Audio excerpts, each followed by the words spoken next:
Hello friends, welcome back to your YouTube channel Biobytes. मैं आपका दोस्त अब्दुल वहाब लेकर आया हूँ एक और इम्पोर्टेंट टॉपिक और एक इम्पोर्टेंट इन्फॉर्मेशन। फ्रेंड्स, अभी तक हम डिस्कस कर रहे थे बायोलॉजी 11th क्लास का चैप्टर 1, जो तकरीबन कंप्लीट हो चुका है। उसमें बहुत ज़्यादा इंपॉर्टेंट चीज़ें नहीं बची हैं। आज हम स्टार्ट करने वाले हैं बायोलॉजी 11th क्लास का चैप्टर 2, जो है हमारा बायोलॉजिकल क्लासिफिकेशन। उसके लिए आपको प्रीवियस वीडियो ज़रूर देख लीजिएगा, क्योंकि वहाँ पर भी बायोलॉजिकल क्लासिफिकेशन से रिगार्डिंग बहुत सारी चीज़ें डिस्कस की गई हैं। एक इम्पोर्टेंट इन्फॉर्मेशन भी आपके लिए जो मैं आपको बताऊंगा वीडियो के लास्ट में। बने रहिए वीडियो के लास्ट तक।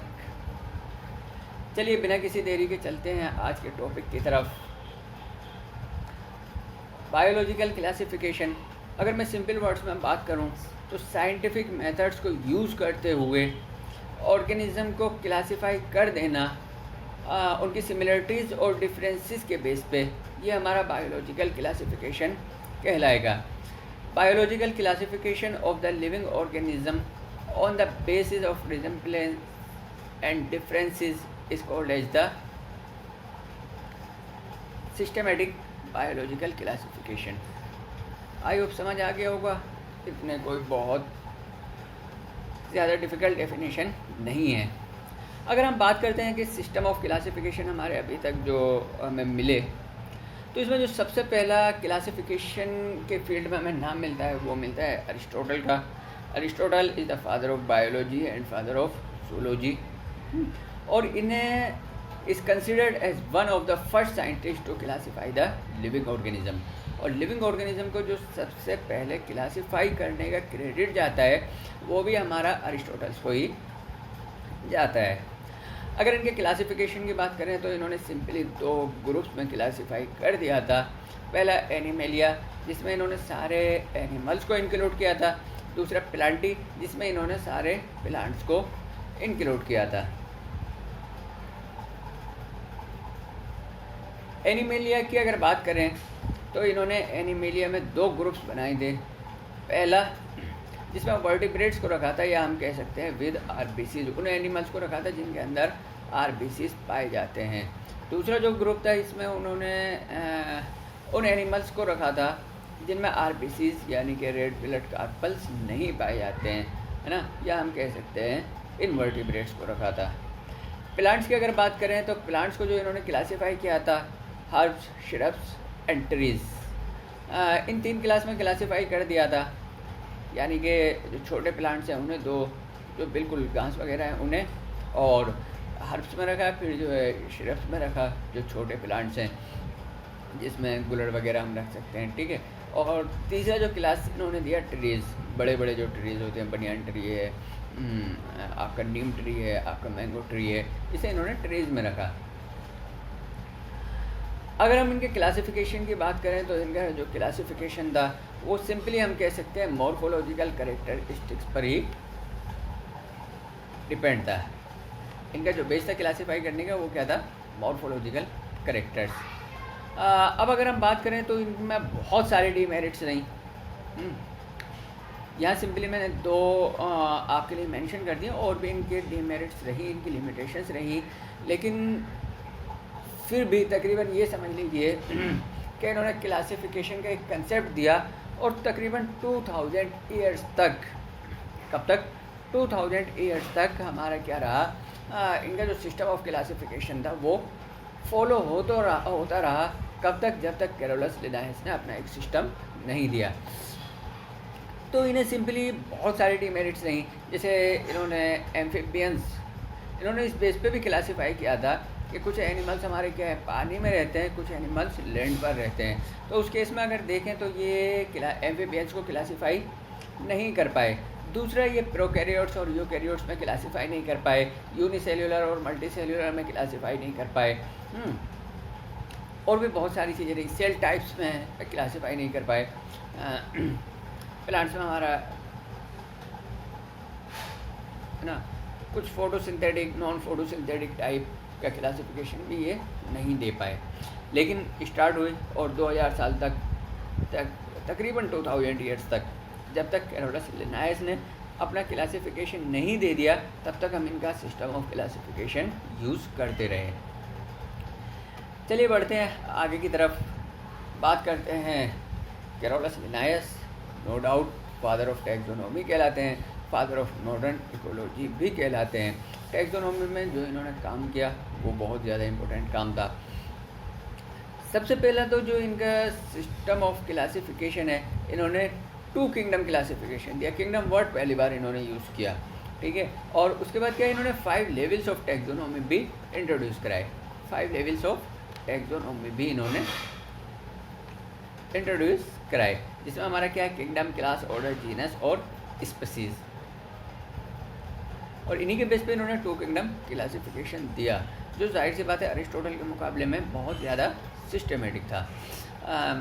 इन्होंने एनिमलिया और प्लांटी में डिवाइड किया।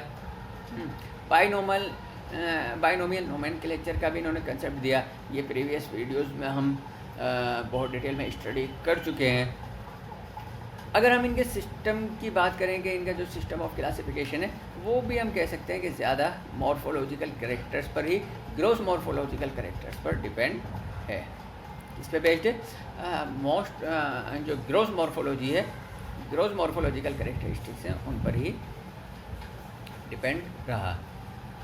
आगे अगर हम बात करें इनके डीमेरिट्स की, तो वही डीमेरिट्स भाई प्रोकैरियोट्स यूकैरियोट्स में डिफरेंशिएट नहीं कर पा रहे हैं, यूनिसेल्यूलर एंड मल्टीसेल्यूलर ऑर्गेनिज्म में डिफरेंशिएट नहीं कर पा रहे हैं, फोटोसिंथेटिक एंड नॉन फोटोसिंथेटिक में डिफरेंशिएट नहीं कर पा रहे हैं, ठीक है। तो ये इनकी कुछ डीमेरिट्स थी। अगला जो सिस्टम ऑफ क्लासिफिकेशन हमारा आया वो 3 किंगडम सिस्टम ऑफ क्लासिफिकेशन है। ये हमारा अर्नेस्ट हैकेल ने दिया था 1866 में। देखिए एक चीज़ इसमें ये रहा कि ये वाला जो पॉइंट था यूनिसेल्यूलर इनके में, कैरोलस लिनायस में, कि ये यूनिसेल्यूलर और मल्टीसेल्यूलर ऑर्गेनिज्म में क्या नहीं कर पा रहे हैं, डिफ्रेंशिएट नहीं कर पा रहे हैं। तो हमारे हैकेल साहब ने इसे रिमूव करने की कोशिश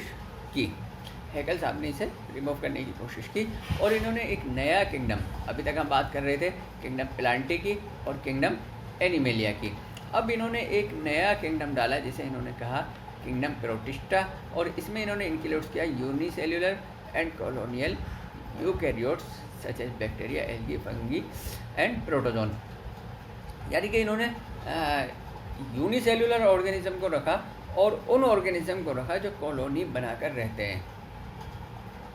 इसके बाद kingdom Plantae, multicellular photosynthetic plants को इन्होंने, देख रहे हैं, मल्टीसेल्यूलर फोटोसिंथेटिक प्लांट्स को इसमें इन्होंने इंक्लूड किया। एनिमलिया की अगर बात करें हम, तो इन्होंने क्या है, मल्टीसेल्यूलर एनिमल्स को रखा।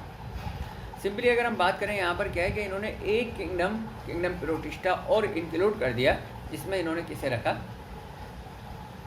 यूनिसेल्यूलर ऑर्गेनिज्म को, या वो यूनिसेल्यूलर ऑर्गेनिज्म जो कॉलोनी बना के रहते हैं उन्हें इंक्लूड कर दिया। आयो फ्रेंड्स, इतनी चीज़ें समझ में आई होंगी, बहुत ज़्यादा कोई समझने की चीज़ इसमें है भी नहीं। अगला जो सिस्टम ऑफ क्लासिफिकेशन है, जिसे हम 4 किंगडम क्लासिफिकेशन कहते हैं, बहुत ज़्यादा इम्पोर्टेंट सिस्टम ऑफ क्लासिफिकेशन है। जो आज यूज़ होता है हमारा 5 किंगडम क्लासिफिकेशन, वो इसी में थोड़ा सा हम कह सकते हैं इम्प्रूवमेंट करके हमें मिला है। तो ये जो 4 किंगडम क्लासिफिकेशन है, ये हर्बर्ट एफ कॉपलैंड ने दिया था। ये एक अमेरिकन टैक्सोनॉमिस्ट थे। इन्होंने बहुत हद तक जो प्रीवियस सिस्टम ऑफ क्लासिफिकेशंस हैं, उनकी जो डीमेरिट्स थे उन्हें रिमूव करने की कोशिश की। इन्होंने जो क्लासीफाई किया 4 किंगडम्स में, kingdom Monera, kingdom protista, kingdom Metaphyta और किंगडम मेटाजोआ। इन्होंने क्या रखा, जो प्रोकैरियोटिक प्रोटिस्ट थे like bacteria and blue green algae, उन्हें किंगडम मोनेरा में रखा। कहाँ रखा उन्हें? किंगडम मोनेरा में रखा। हायर प्रोटिस्ट जो थे, यानी कि हम कह सकते हैं eukaryotic protist like algae, micro and macro both type, fungi, micro and macro, protozoa, इन्हें इन्होंने किंगडम प्रोटिस्टा में रखा। कहाँ रखा इन्हें? किंगडम प्रोटिस्टा इन्होंने कहा। अगला जो किंगडम प्लांट्स है, इसमें इन्होंने किंगडम मेटाफाइटा को रखा, जिसमें bryophytes, pteridophytes, gymnosperm and angiosperms इनकी बात हुई। ठीक है।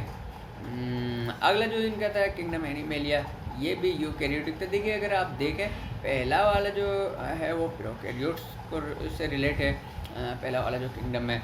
अगला जो किंगडम है इनके तीनों वो यूकैरियोटिक में है। यूकैरियोटिक में भी अगर हम बात करें, यहाँ पर क्या है देखिए, प्रोटिस्टा, एल्गी, फंगी, यानी कि इतने ज़्यादा एडवांस्ड यूकैरियोटिक नहीं है। अगला जो है एडवांस यूकैरियोटिक की बात कर रहे हैं ये, और इस एडवांस यूकैरियोटिक में आप देखें तो पहले में एडवांस्ड यूकैरियोटिक प्लांट्स और अगले में एडवांस यूकैरियोटिक एनिमल्स की ये बात कर रहे हैं। तो यहाँ पर इन्होंने क्या रखा, ब्रायोफाइट्स, टेरिडोफाइट्स और जिम्नोस्पर्म एंड एंजियोस्पर्म्स। ठीक है, इसे किंगडम मेटाफाइटा में रखा। अगला किंगडम मेटाजोआ, जिसमें इन्होंने इनवर्टिब्रेट्स और वर्टिब्रेट्स एनिमल्स को रखा। फ्रेंड्स, आई होप वीडियो आपको समझ आया होगा। आज का वीडियो थोड़ा छोटा रखते हैं। अगला जो वीडियो है वो आपके लिए बहुत ज़्यादा इम्पोर्टेंट हो जाता है। उसमें हम अभी तक सबसे ज़्यादा यूज़ होने वाला, या हम कह सकते हैं जो अभी तक हमारे लिए यूज़ हो रहा है, 5 किंगडम क्लासिफिकेशन ऑफ व्हिटेकर, वो डिस्कस करने वाले हैं। फ्रेंड्स, आपके लिए खुशखबरी ये है कि बायोलॉजी के साथ साथ हम यहाँ पर केमिस्ट्री भी स्टार्ट करने वाले हैं इस चैप्टर में, और 11-12 की केमिस्ट्री रहेगी। शेड्यूल में आपको अब जो है वीडियोस अभी तक थोड़ा अनसिस्टमेटिक वे में आ रही थी, क्योंकि अभी तक इतना सिस्टम डेवलप नहीं हुआ था। अब क्या है, बाकायदा एक सिस्टमेटिक वे में हम आपको वीडियो प्रोवाइड कराने वाले हैं, और इसमें आपका न सिर्फ ये कि बायोलॉजी और केमिस्ट्री रहेगी, फिजिक्स 11th क्लास, 11th और 12th, पहले हम 11th को सॉल्व करेंगे, उसके बाद 12th को सॉल्व करने की कोशिश करेंगे।